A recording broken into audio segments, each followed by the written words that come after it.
And now, your True Adventure host, Bill Burrud.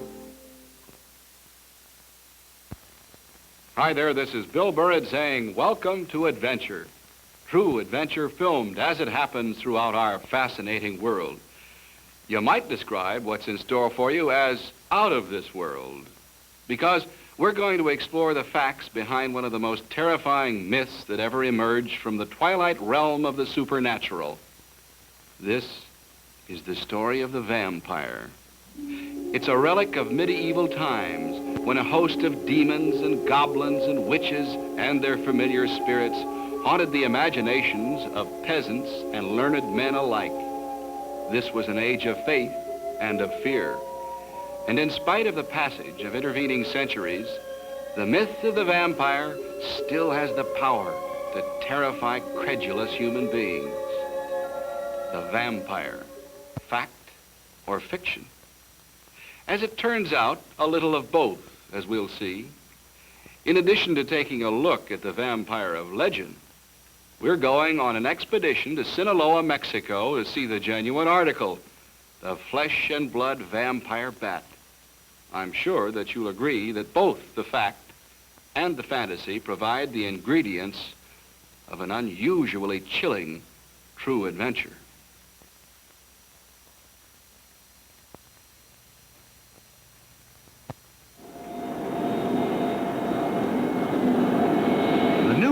Has its share of strange beliefs and superstitions. But to track down the vampire legend, we have to go to Europe. America's last great witch trials took place in the 1690s. But the last great Hungarian vampire scare took place a good many years later in the 18th century. We usually think of vampires as being a Slavic idea, pretty much confined to the southeastern Europe and Asia.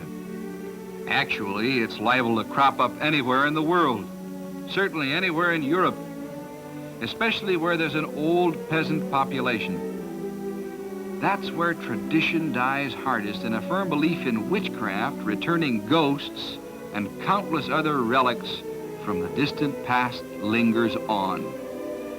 The graveyard, the crypt, these are places of fear. Even the bones have been disturbed in some of these burial places. Time has cracked the walls. They're filled with water occupied by crabs and other visitors. Given a little imagination, a touch of credulity, a fear of the unknown, it's no great mystery how fantasies in these surroundings become unshakable belief. The classic vampire story is a tale of night. Say it's not true. It can't happen. But to thousands upon thousands of people alive today, it's as real as anything in their lives, perhaps more real because it's more terrifying. This is the vampire legend. What you're about to see might have been lifted intact from any one of several learned books written in the 18th century. What's supposed to lurk out there, the night, inhabited by ghosts, by spirits, and somewhere, in some dark crypt, perhaps the body of one of the undead, doomed to hunt in the form of a bat.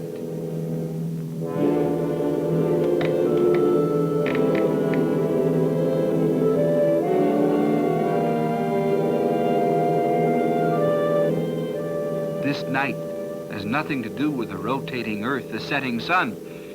It's a night of the soul, and the endless catalog of imagined fears take on life and a strength of their own.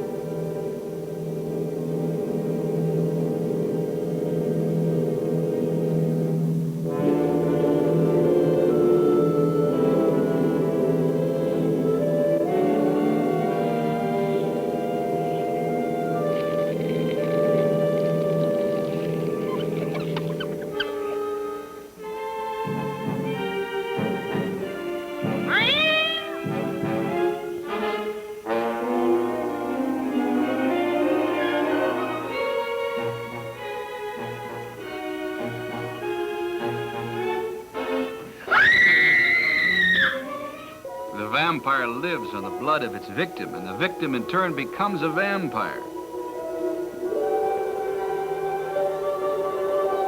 Curfew for the vampire. Sunlight is fatal, so when the rooster warns of approaching sunrise or morning church bells start ringing, the vampire returns to its coffin to wait for night again.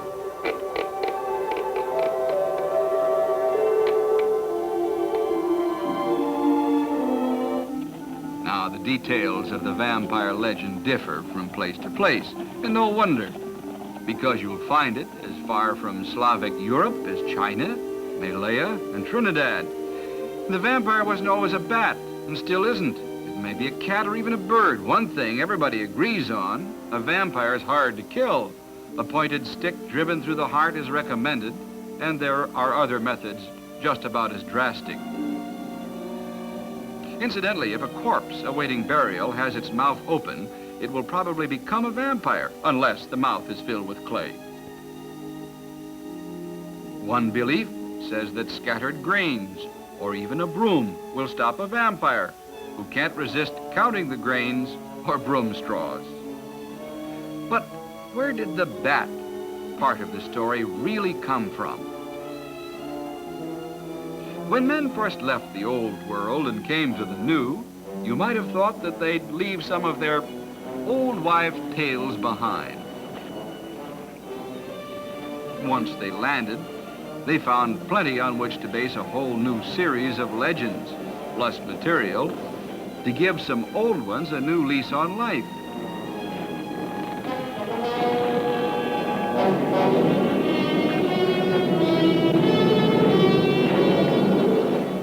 You see, the New World was full of ancient wonders. The Native American civilizations were not only strange to the conquering Spaniards, they often seemed bloody and incomprehensible. The Aztecs still practiced human sacrifice, and their sculptured decorations portrayed a variety of bizarre and frightening forms.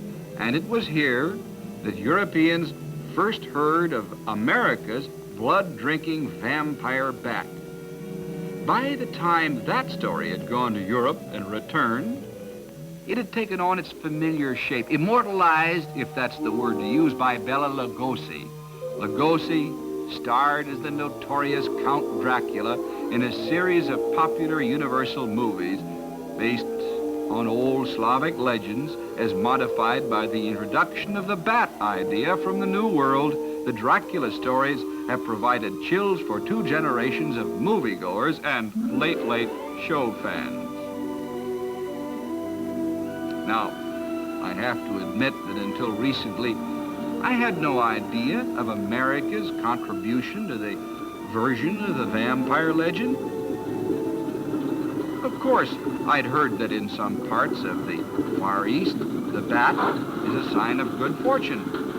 For instance, in some places, 5 symbolic bats are worn as a charm, and they mean 5 blessings: happiness, wealth, peace, virtue, and long life. In Europe, the bat has always meant the opposite. But it wasn't until I personally flew down to Sinaloa, Mexico for a weekend of deep-sea fishing that I learned how the bat graduated from being a minor creature of ill omen to sharing the spotlight with the likes of Count Dracula.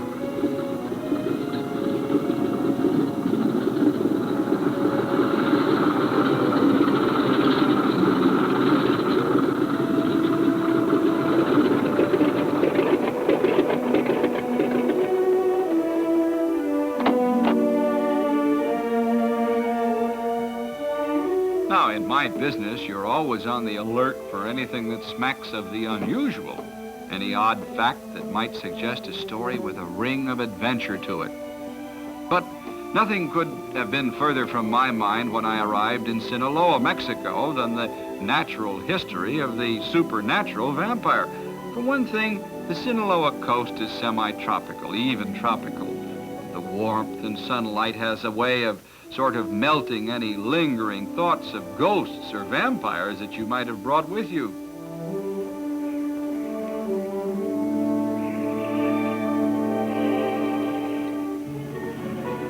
This, I think, is about as far away from the nightmare world of a Slavic legend as anybody could ever get.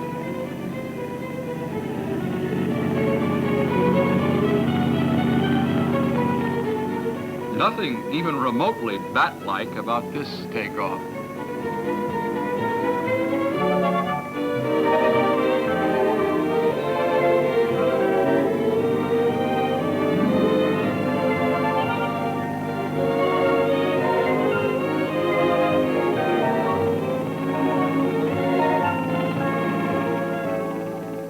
Certainly times like this, a man hasn't a care in the world, even if the catch isn't one for the record books.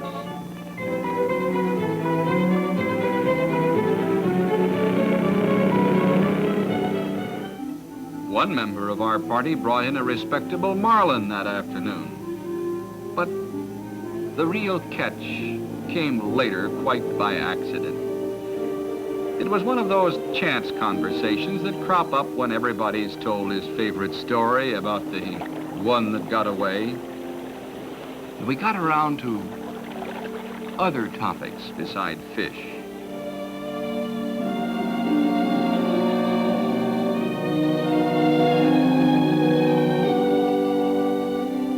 This is where I picked up the trail of the vampires. And all because I got to talking with a man who'd been roaming Sinaloa's high backcountry and had seen real vampire bats in an old mine tunnel. Mexico is an old country. Men have lived here as long as 20,000 years, possibly longer. At the time of the Spanish conquest in 1519 to 1521 AD, there were over 100 different self-governing tribes. Today, perhaps half the population preserves the art and traditions of those pre-conquest civilizations. Side by side, the very old and the new present striking contrasts in modern Mexico. And these are the creatures the conquistadores sent home news about. In Sinaloa lives the father of a legend, the vampire bat.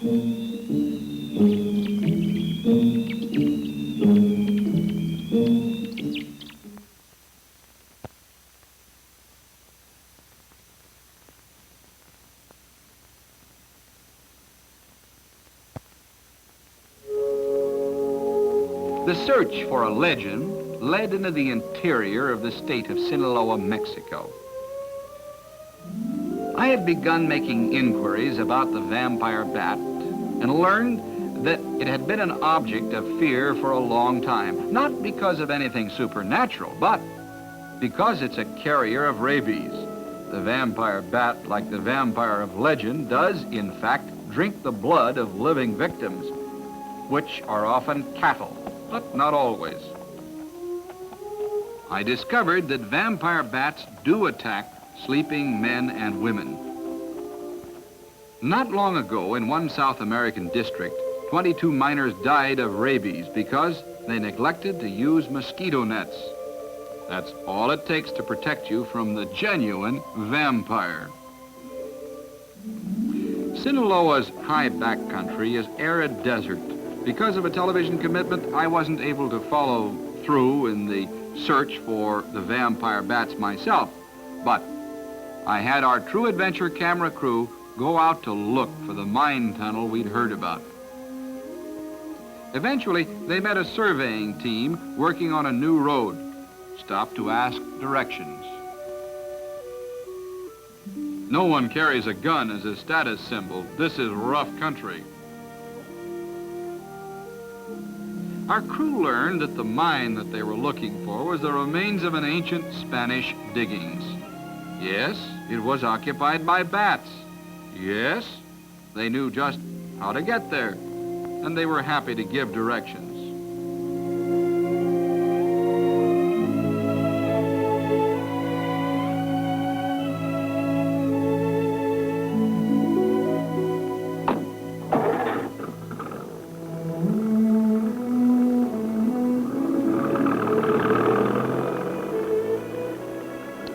Watch this Jeep traverse this rough road, you can't help but go back in history, because Our jeep is going through the land that the Spaniard Cortez and his tiny army occupied and conquered in the early 16th century. Unbelievable historical dramas have been played out in Mexico. Simple cultures flourished here before the start of the Christian era. Then came the Mayas, whose golden age spanned the time between the 3rd and 10th centuries AD. Their old empire reached from southern Mexico to what is now the Republic of Honduras. Their mastery of art and science has led scholars to describe them as the Greeks of the New World. After them came others, among them the Aztecs, who founded Mexico City in the 14th century. They were at the height of their power when the Spaniards arrived. Then in one tragic year, they lost everything they'd gained in the previous 200. And the Spaniards, of course, took back the tales of the New World to Europe. There's our destination, the tunnel entrance.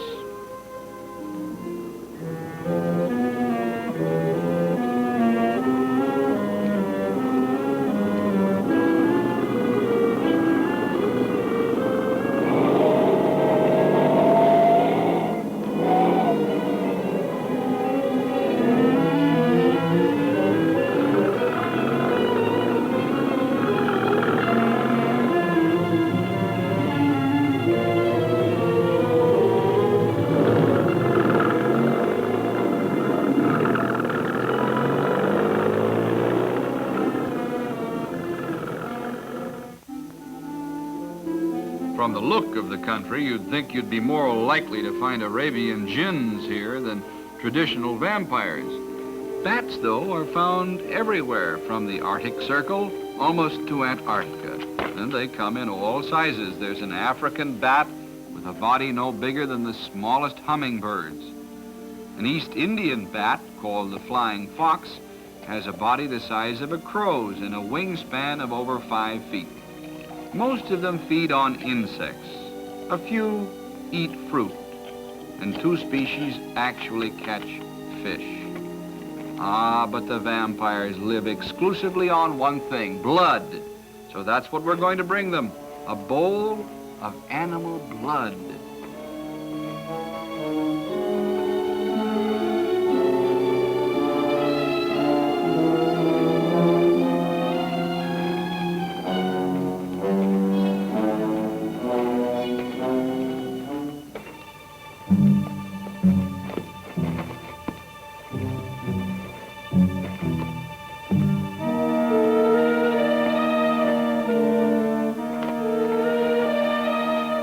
If there's no one home, then it's been a long, hard trip for nothing.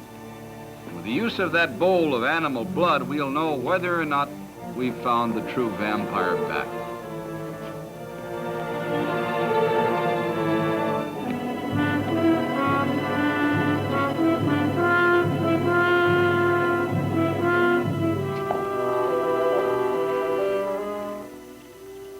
There they are.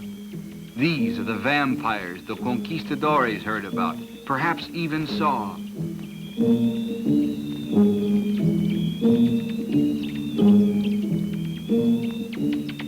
Thanks to Cortez and his men, these little fellows helped remold some ancient legends about supernatural attackers, and they gave us Count Dracula.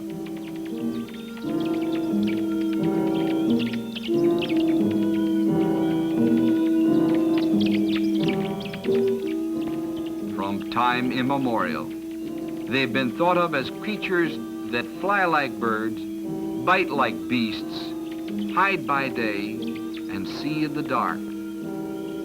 Well, they fly all right, but not all of them hide by day. There are South American bats that chase insects in broad daylight. They don't actually see in the dark. They navigate by means of sound, emitting short, high squeaks and detecting obstacles by the echo that comes back to them. On the other hand, the expression blind as a bat isn't true either. All bats have eyes, and most of them can probably see quite well.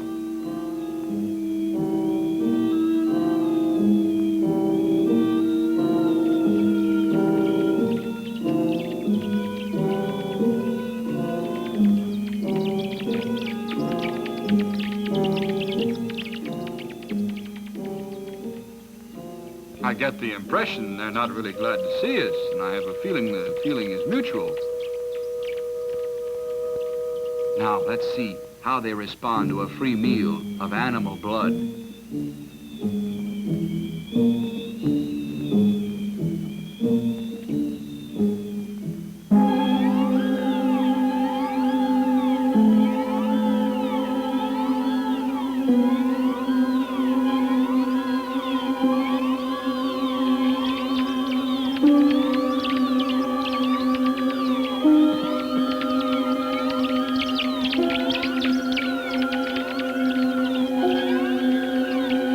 It doesn't take them long to overcome their antagonism, at least enough to come down for a look.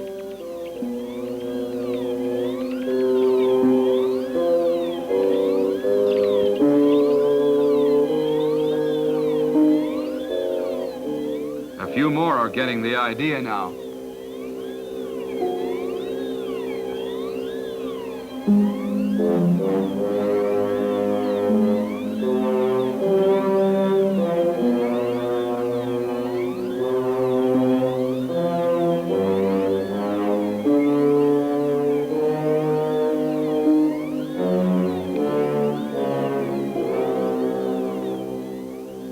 These are vampire bats.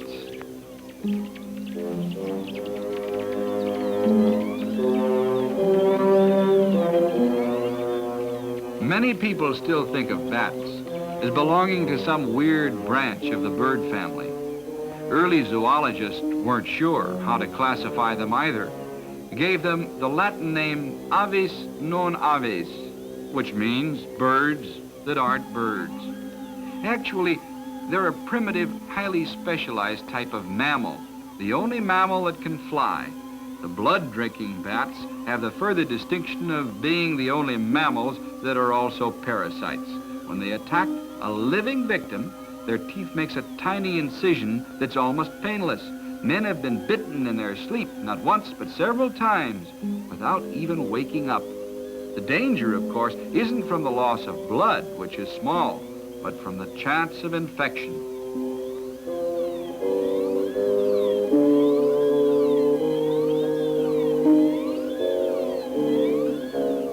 Dinner's over.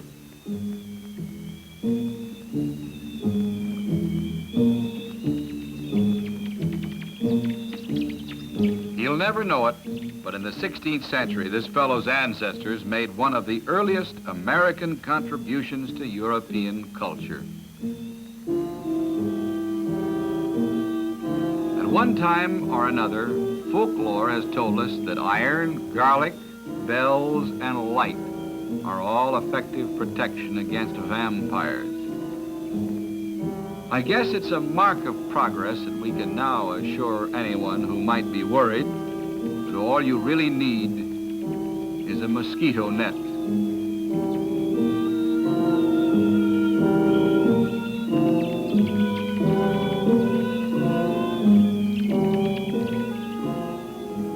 I don't suppose that knowing about the genuine article, the real vampire, is going to diminish the amount of superstition in the world.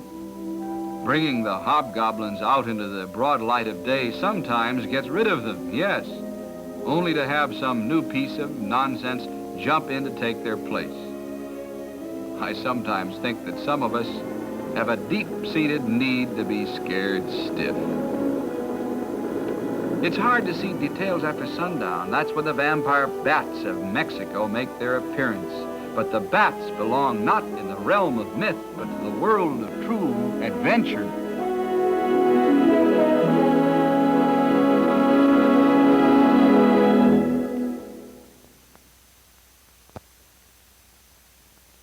Well, there you have it.